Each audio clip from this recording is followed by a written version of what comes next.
Hello, LinkedIn, for another exciting episode of Leaders in Supply Chain. We have here live with us Hussein Wehbe. Great pleasure. Let me briefly introduce him to you, and yes, then we will welcome everybody joining us and asking questions. So, Hussein is well, he is many things, but he likes to introduce himself as a public and private sector leader with more than 20 years of experience in the service and logistics industry. He has worked for many years for UPS, where in his last role he served as managing director for Middle East. And prior to UPS, he also served as a full-time advisor to the federal government at the UAE's Prime Minister's office. And also before that, he used to lead Aramex internationally in the Gulf region, where he spent almost 17 years of his career. Right now, he is the CEO of Fetchr, which is an international express mail delivery and logistics services company that he took on board and which helps merchants and global brands build, launch, and grow profitable e-commerce businesses. So that's, in a nutshell, a little bit about Hussein. Welcome to joining us. Thanks for making the time, and great to have you.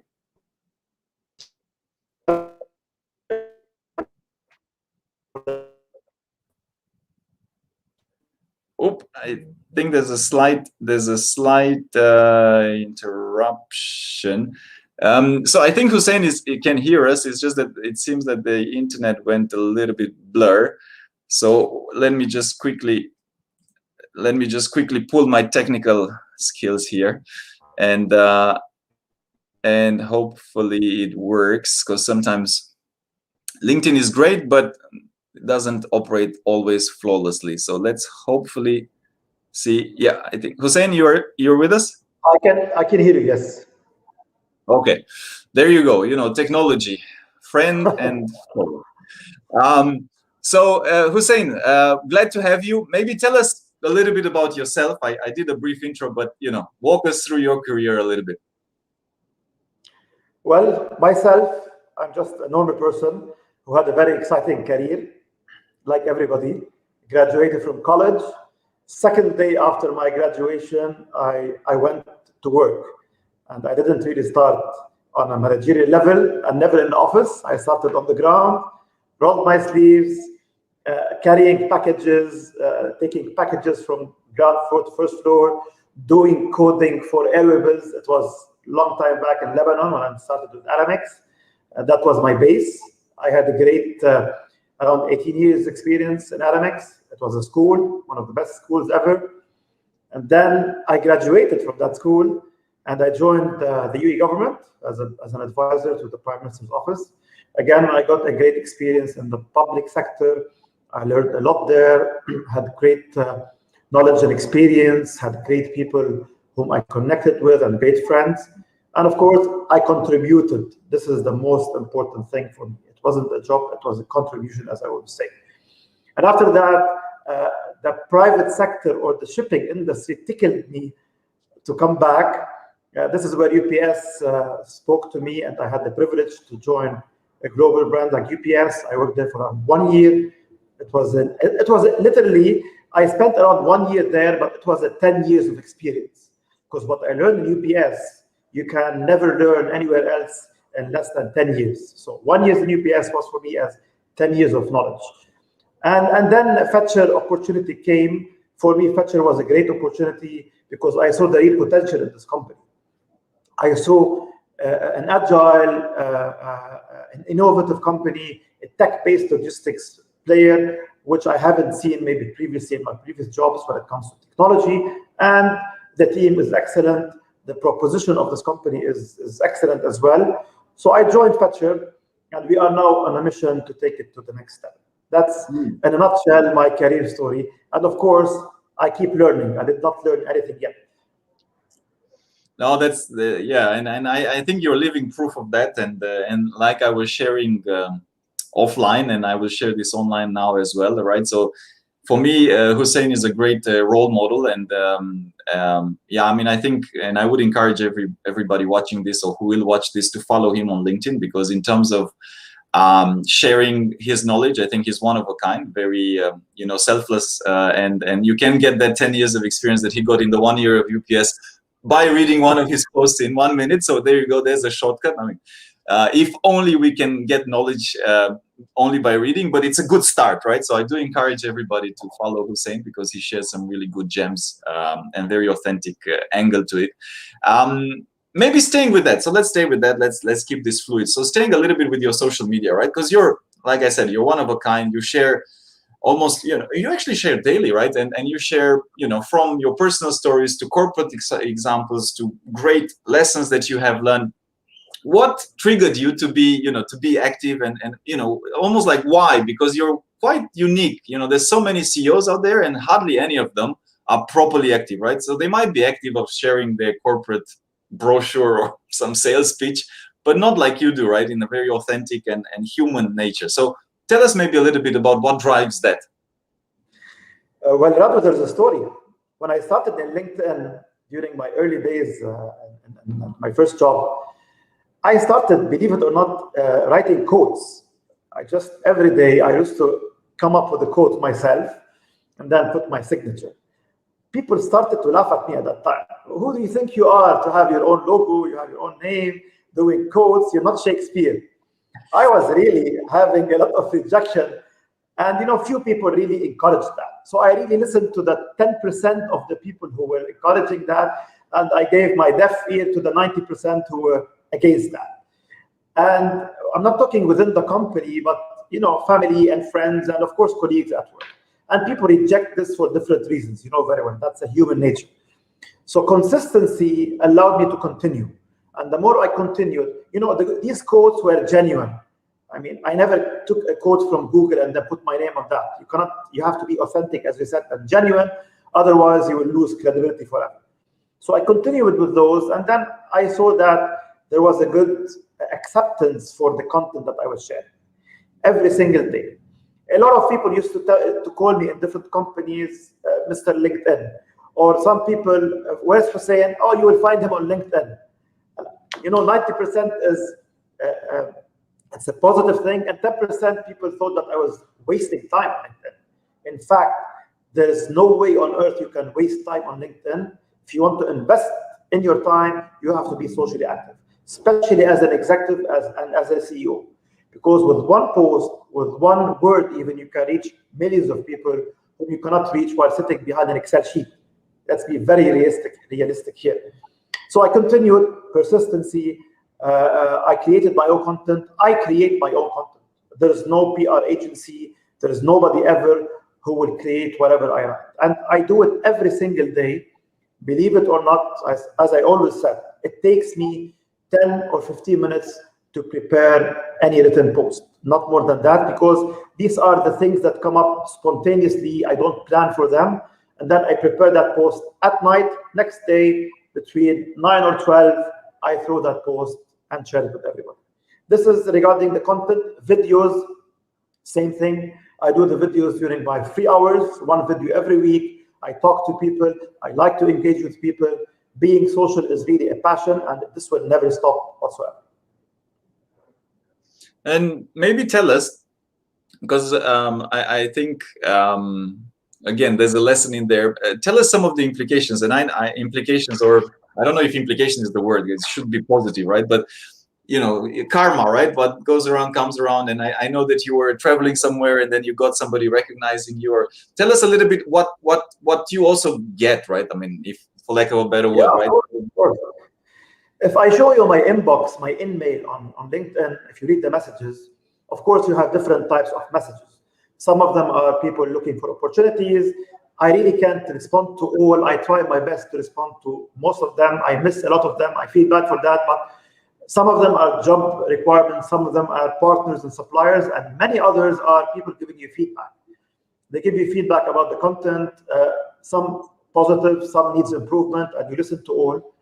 And many of them are sales leads. Believe it or not, in the 3 companies that I worked for, the private sector companies, I got a lot of leads.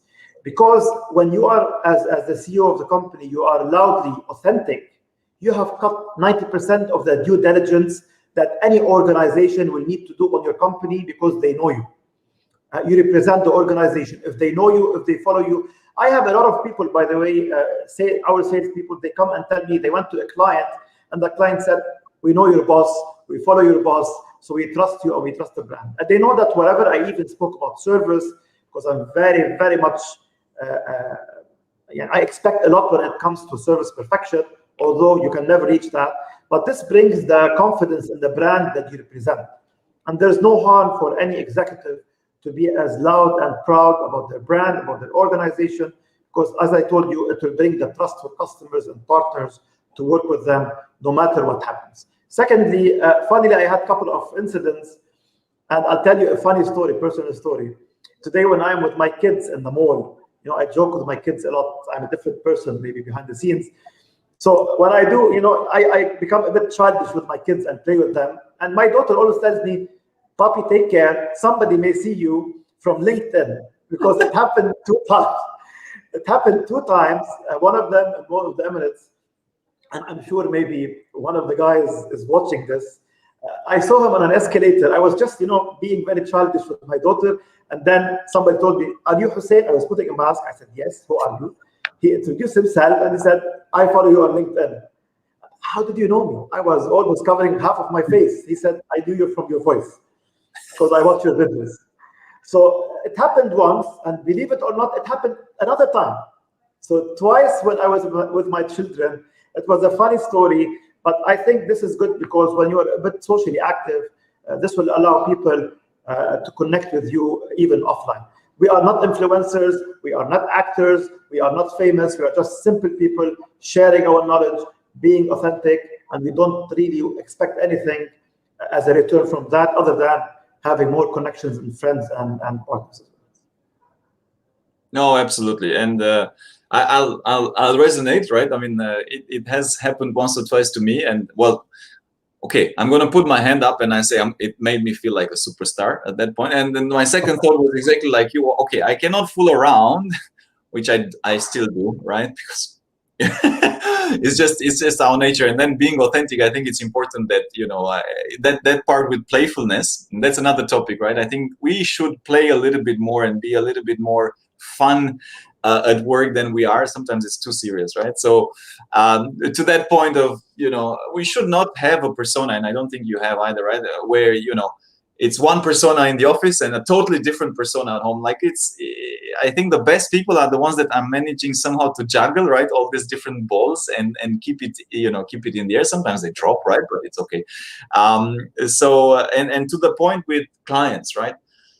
What a great point, right? So I want to double click a little bit on that, because now obviously if you're the CEO of, I don't know, Fortune 100, 500 company, and I've actually had discussions with some of these individuals, right? And I've said, why are you not more active, right? And then typically the reason is, I have so much to do. I don't have another worry. They see it as a worry. I don't have another worry, because if I post something that is not appropriate, so there's this big fear, I'm going to post something that is not appropriate, I'm going to have all sorts of repercussions. So I don't want, on top of all the things that I'm doing, to have that headache. I think they're missing the point that you just mentioned, right? The connections, the representation of the company, the brand, the values, and you as a human being is a lot more important than, to me at least, right? And to you, than all this repercussions. Now, obviously, if you're talking from your personal perspective, it's very unlikely that you're going to have much repercussions, even if you're the CEO of Apple. But they don't really do it, do they? Look, Radu, let me tell you something. The first rule here is to take out the ego of the CEO title.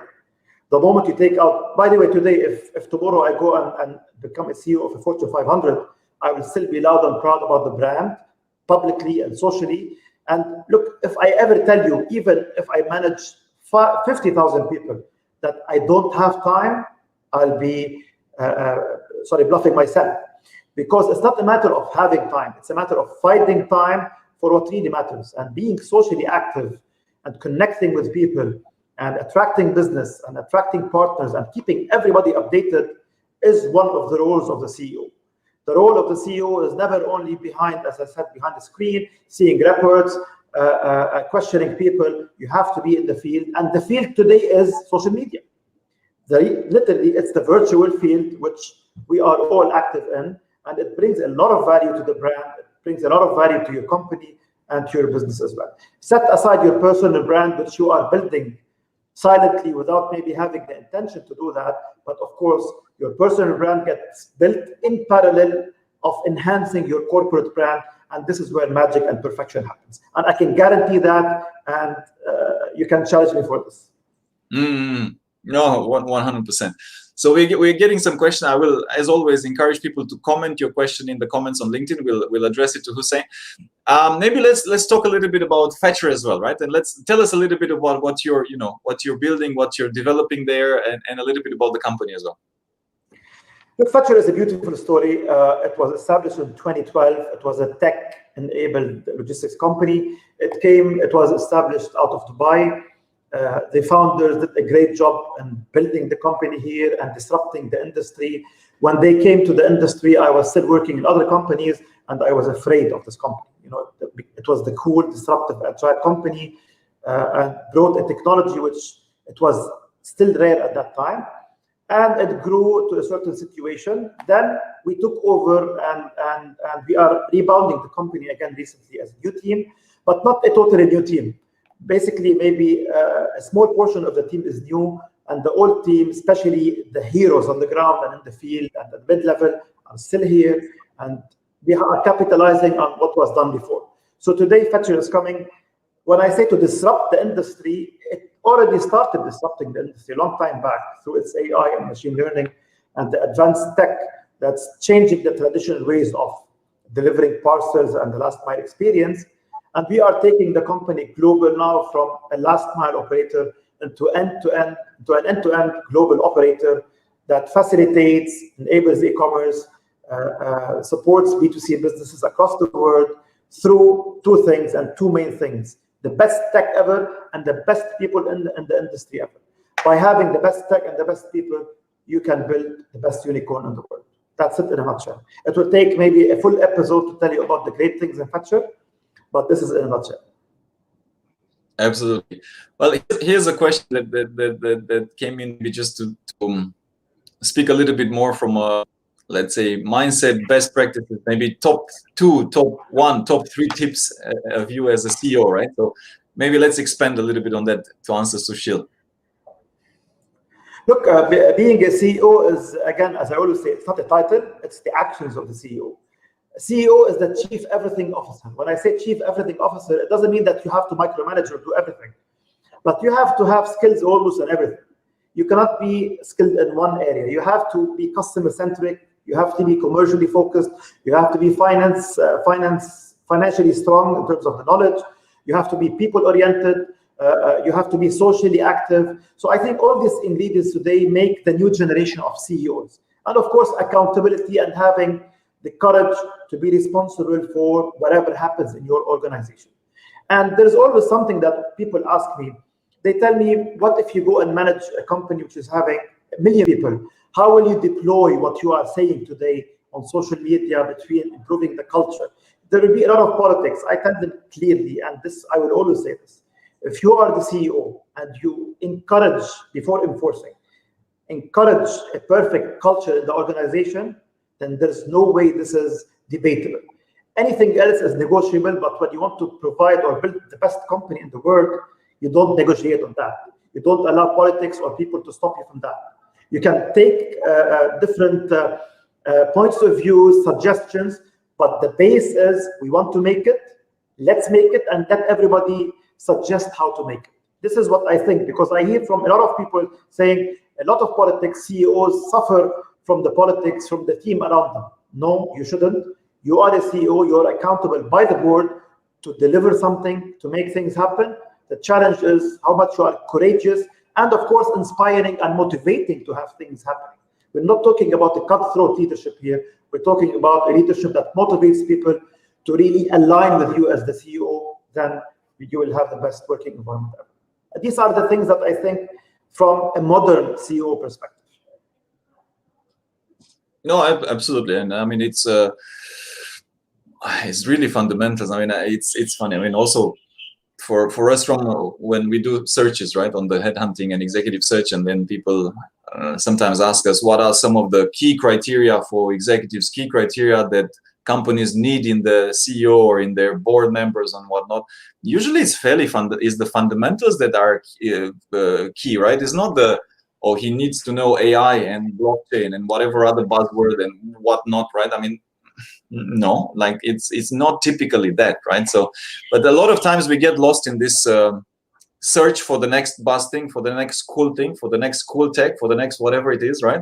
And then we forget that it boils down to typically people, right? I mean, if you're not good with people, you should not be a leader in the first place. I mean, when you put people, it is business partners, customers, and your employees.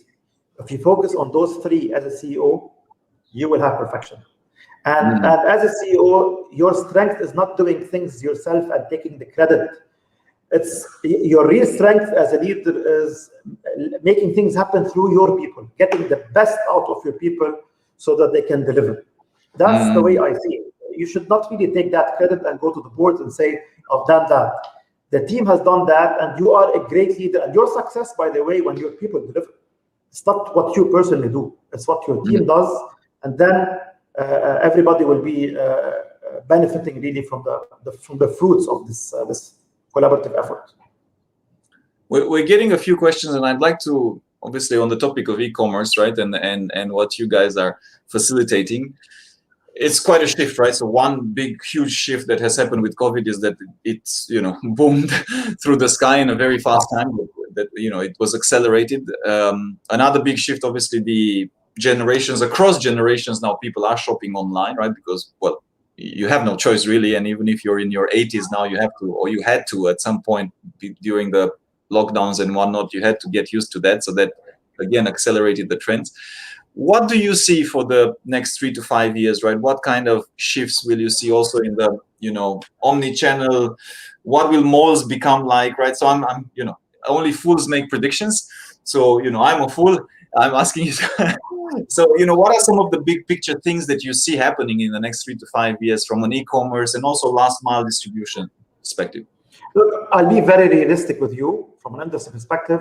I'm not going to talk science fiction and flying cars and all these things, because these will take time. Let's be extremely realistic. The e-commerce today is here to stay. The boom is here to stay. The spike, as I said last time, the spike in e-commerce, or the growth and the accelerated growth, was triggered by COVID-19. And thanks for COVID-19 for taking us 3 or 5 years ahead of what was anticipated. So today, B2C is really the future of shopping. And that this doesn't mean that you're going to close all the malls and brick and mortars and then everybody's going to go home. I think I wrote about it recently, whereby those malls and stores are going to turn more into experience centers. So people are going to go there not really to buy things. They want to go and have maybe a different experience. And I think I have a lot of friends who are CEOs of retail companies. When you sit with them, you feel the innovative approach. And they started to think from now of turning these malls or these stores into, as we said, experience centers and entertainment centers as well. But the e-commerce is going to keep growing by a double digit or a single digit, but I think it's a double digit game from now until maybe 2 or 3 years. You will see a lot of technology being adopted more in the last mile, and in every single mile eventually you need tech to be integrating there. Today you have the first mile, mid mile, and last mile. They are not really properly integrated from a tech perspective. And I think you will see more technologies coming to really join all those parts of the supply chain of the e-commerce parcel, or the journey of the parcel. And then this is where the experience of the consumer or the customer is going to improve. Focusing on customer experience today is the most critical part in the e-commerce logistics business. You can have the best tech in the world if the experience, and not only the last mile experience, but I always say it never ends by the last mile delivery. In fact, the experience starts by the last mile delivery, because you have the return. If the reverse logistics or the return, the experience was so bad, that client or consumer will forget all the good things that happened before. Between the payment gateway, which was smooth, between the first mile, the pickup of the shipment, the transit, the cash on delivery, and the last mile delivery. But if the return turns out to be horrible, you've really messed the whole experience. So between tech, between, as I said, more integration, between more consolidation as well. We will see consolidation between companies. There is no way you can avoid that. You will see companies merging together. You will see big boys buying small boys, or big boys dissolving and then small boys growing. It is really exciting. I can see the future from a logical and realistic perspective. You asked me about drones, about automation. Yes, those will come, but it will take time. Regulations today are not ready to have 500 drones flying in the sky. And of course, the operating such type of technologies or tools, if I'm allowed to say that, is a bit expensive. They will come, but let's at least think in the next 5 years, things will still the same on the ground. What will change is the technologies, the experience, the speed of delivery, and of course, having maybe more good caliber in the industry. That's my own opinion. Thank you for that. And I'll just pick this question that Mai has asked, just to go a little bit maybe deeper specifically for certain technology. And again, not talking drones and this, and you spoke, for example, of the integration of first, middle, last mile. And I know a lot of companies that are trying to even build partnerships across different systems just so that they get the data and then make that smart decisions whether, you can save even the truck going back empty versus, it being loaded with something else, or rerouting and all that. So maybe tell us a little bit about some of these things that had the most ROI or the most impact for your operations, right? It might not necessarily be drones, right? It won't be drones because that doesn't work yet. And yeah, tell us a little bit on this. Look, I can see here because there was a question now, I saw it on the screen about the best tech innovations in Fetchr. Let me tell you something. What I'm proud of seeing in Fetchr today, and I was really impressed when I joined this company recently, is they cook their own technology. Fetchr has literally a tech kitchen. We have a great tech team in this company who do the things by themselves. And the technology that we have is extremely flexible, that to an extent it integrates almost with everyone. But the best thing of what we are cooking today is the machine learning, utilizing machine learning and AI for predictive technologies. So today we are coming to the market with a great tech that allows us to predict if a delivery is going to happen or not on time. And this is based on studying thousands of data points per consumer to know the behavior of that customer. So if I was trying to deliver to Radu a cash on delivery parcel in the past, and he didn't have the cash on time, or he never answers his call, or he changes the address, then I'm going to go back to the merchant based on the data that I will have from my analytics and tell them, don't give Radu a cash on delivery option because you're going to incur the cost of returns. So I think this is something amazing to start having more and more in the industry, because my purpose is not only to make money from the merchant and the delivery. My purpose is to save that merchant from the return expenses so that they can trust me and give me more business. This is where you come with value propositions that are tech-based rather than going always into the traditional way of selling things. This is one of the small things that I told you about, which we are doing in Fetchr, and we have a lot of things that are coming also in the pipeline, which hopefully you will hear about publicly. Just one thing, Hussein, and I'm sure your machine learning will pick it up. In my household, the decision maker is the big boss, which is my wife, and ML needs to focus on that. That's good. Me too.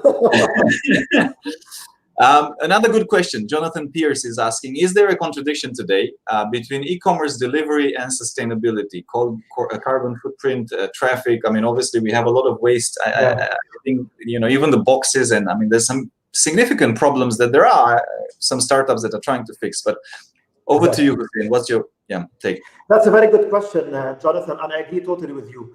We as an industry, we are the biggest polluters in the world. Literally, I can tell you as an industry, we are the biggest polluters. There is a contradiction because today, a courier does, let's say, 60, 70 deliveries, which is 60, sometimes 70 stops, which means he or she are driving more and polluting the streets more. The solution is very simple, to go more into the omni-channel and the hybrid models of the delivery. So if you go, for example, and diversify the solutions that you have, not only direct delivery, you can arrange for, let's say, the PUDO, the pickup and drop-off points. If you offer this And the lockers, the parcel lockers, the automated parcel lockers. If you start diversifying your operational options here and to go into giving the client the option of, I'm not going to come and deliver to you and burn fuel and pollute the environment. Why don't you, on your way coming from work, pick it up from a store or from a shop or from a laundry place or from an authorized service contractor who is a PUDO partner for you? Why don't you collect it from a locker next to your home? I think this is how companies should start thinking. First of all, you will reduce the cost of delivery because you will consolidate all your deliveries to one locker, for example, rather than delivering 50 parcels together, and it will help the environment. So I totally encourage anybody who wants to come to the industry, don't open a courier company. Come up with a technology that fixes a problem for the courier companies. Come up with a technology that enables us to reduce our carbon footprint and to make us more efficient while taking care of the environment. Because sustainability is a very important thing in our playbooks. Absolutely, and I think I was reading, I can't remember the name, but there was a significant investment in a European locker company that will reach the unicorn status. That is exactly doing that, trying to fix that solution, right? And having this kind of consolidated lockers, and they're investing in a big way. It's not clear cut. I guess there's no yet an immediate, this is the solution, but some great pointers there, and hopefully sooner rather than later we'll get to that. On the topic of returns, that's also a topic that, and I've seen, and we've recently had discussions. I got a startup asking me for different advice. They want to fix returns. There's different solutions existing. There's two players that I know from a software perspective that are fairly large out of UK, but it hasn't really been cracked, right? I was reading that I think in the US they gave, they basically told at the peak, they said, just keep the stuff, don't return it, right? If you have an issue, you keep it. I think that, so what's going on? What's your views? I mean, again, there's not going to be a straightforward answer, but yeah, let's talk a little bit more. No. That's a very good topic. Today, returns is still a weak thing. It's a weak leg in the whole industry, I can tell you. I haven't seen myself personally a perfect return service yet. Maybe it's missing the right technology. Maybe it's missing the right attention from companies, because companies focus more on the big volume which goes with the outbound or the outgoing shipments, but they don't really focus on the return shipments. I believe for e-commerce companies today, I'm not talking about logistic companies, e-commerce companies, you need to really negotiate with your shipping partners on the return process more than the negotiation on the last mile itself. Because as I told you, the horrible experience of return is gonna mess the whole experience. I'm seeing a lot of technologies and small startups who are coming up with good return service technologies, but the tech is not enough alone. You need the infrastructure to support it, and you need the mindset to do it. So if you have anybody who is watching this and you have a couple of millions of dollars to spend, don't spend on opening a new company, spend on creating a return solution and plug with the shipping companies, the courier companies, or even with the merchants directly to provide that. I think this is a very exciting topic, and with the e-commerce growing more and more, the volumes of returns are going to increase.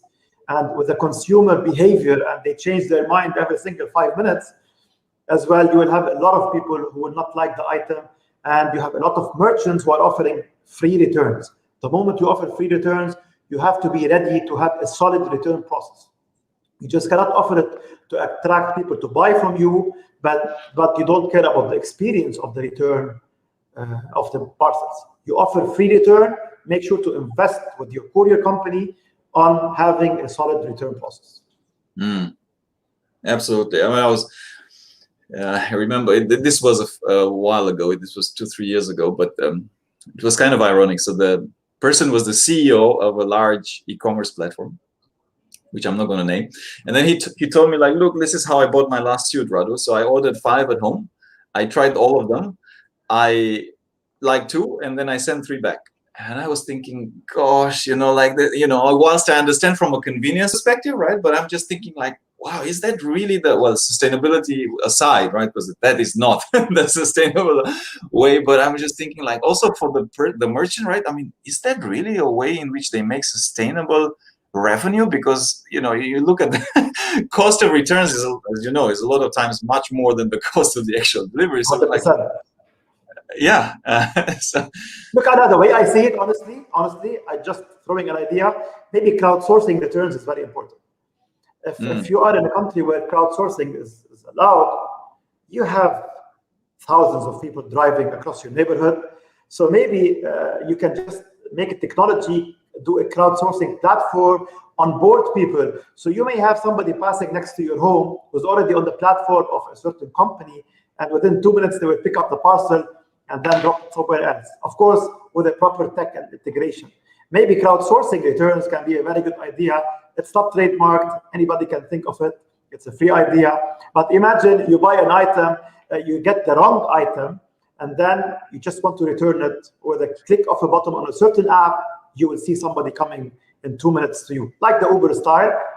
But there's a lot to be done. I think a lot of innovations can happen in this area. And to your point, I think it's waiting to happen. I haven't seen one myself around this, but it makes sense, right? To have some, and then you have the tech to make sure that the integrity of the goods is not, obviously, it doesn't vanish and disappear. Now, this ain't gonna be able to do in all markets, but maybe smaller, more concentrated markets can be a starting point, and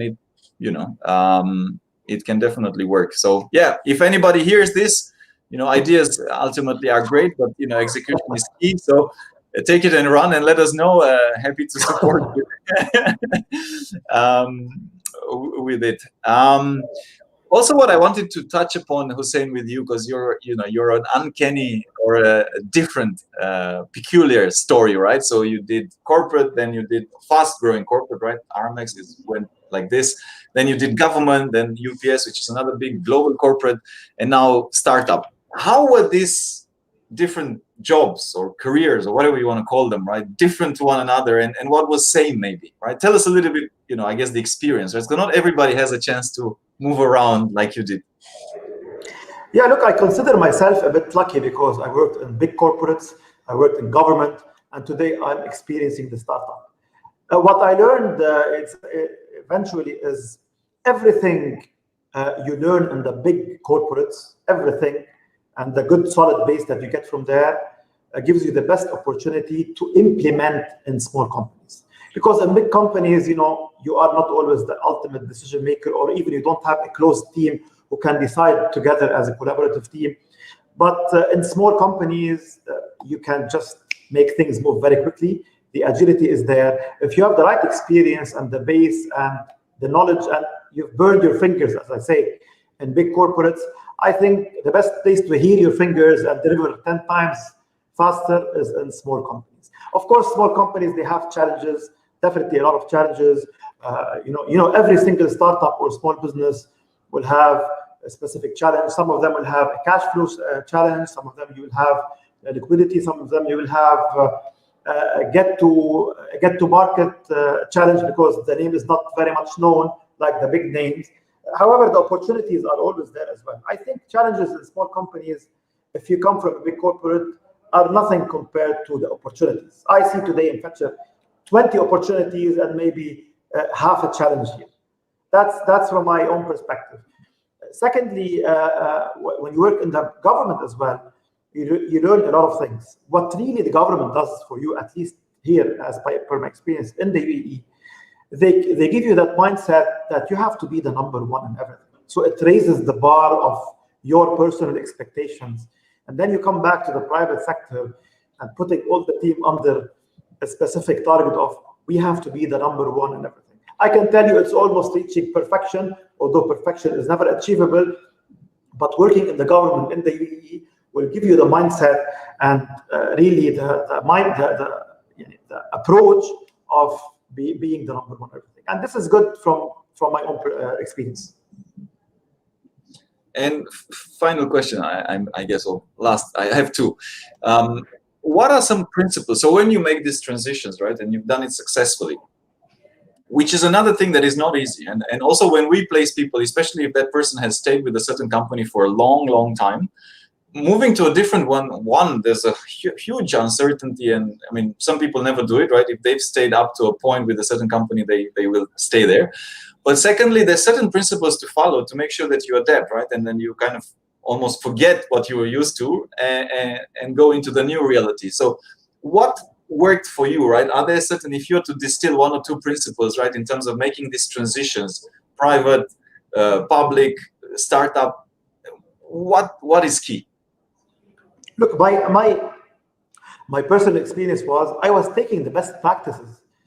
I was always excited in my job transitional periods or job hopping, if I'm allowed to say that, because going from a company to a company, or most importantly, every company I graduated from, because that's how I see it. It's really every company I work for is a school. I take with me the best practices to the second company, and then I try to implement those best practices in the second company, even between private and public, by the way. I was really hired by the government, and the first thing was to bring the best practices from the private sector to the public sector, and also vice versa. So to exchange those best practices rather than going and learning something from you or doing something from scratch. You will have in certain companies between the private sector most the flexibility to bring in a best practice implemented and have an additional star to that company, or you may have a challenge in changing the culture of that organization. But at least you try all your best to implement the good things that you have learned, or you learn from that company things that are new, which will accumulate everything when you go to the third company. And by the way, maybe stepping out of my comfort zone was the best thing which I ever had in my life. I worked in a great company, which is Aramex, for 18 years. It was a school. I learned a lot. I took that cultural DNA from there. And then I moved out. I moved out for a different opportunity. It was really, I saw the whole world outside. Because 18 years were excellent for me to learn. Now it was time for me to carry that best practice somewhere else. So you have a lot of people who are very excited to move every couple of years. It's okay, as long as you go in a good term, as long as you leave in good term, and then take that best practice from a company to company. Change 20 jobs, it's okay. Be a 20x CEO, it's okay, as long as you do it properly and enjoy it. Life is short, and everybody needs to really get the best out of it. And final question from me for the younger audience, but not only, listening, what would be one piece of advice that you would share that would be helpful in their careers in many, many years to come? What maybe you wish you knew when you started? Well, I think, look, yeah, something very important. Keep learning and explore always different options. Don't really stick to one area of experience. If you are, let's say, in the finance or tech, don't stick to that area of experience. Learn different things. If you are in tech, learn how to sell, learn how to serve a customer, learn how to have some financial background as well. I think a multi-skilled person today is the best required person ever in any organization. It's time for companies to stop hiring a person just because of one skill. It's time for companies to hire, for example, somebody from the engineering background in a trading company, because he or she bring a lot of good things rather than only, as you just said when we started, the technical experience. Technical experience is important. Soft skills are much better. So work on yourself from day one. When you are still a small flower, flourish quickly, learn different things. Don't be focused on one area of experience, because the world is changing quickly, and whatever you learn today is going to be obsolete tomorrow. So keep upgrading your skills and knowledge. And I think this generation, which we are addressing now, you're going to have better days than ours. Very, very exciting days. No, I confirm plus Joe. So with that being said, Hussein, it's been a pleasure. We have some more questions. I'll take you offline so you can take it if you have time. Many thanks for joining us and inspiring all the people that have heard this live and will hear this online, because it stays online and it will go on our podcast. Also, I urge everybody to connect, follow Hussein, obviously pitch him your ideas as well. You heard him. If you have something great to share, do write to him. And it's been a great pleasure, and look forward to catching up soon, and watching you grow and keep inspiring people on LinkedIn. Thank you, Radu, and thank you for the whole audience. Thank you very much for your time.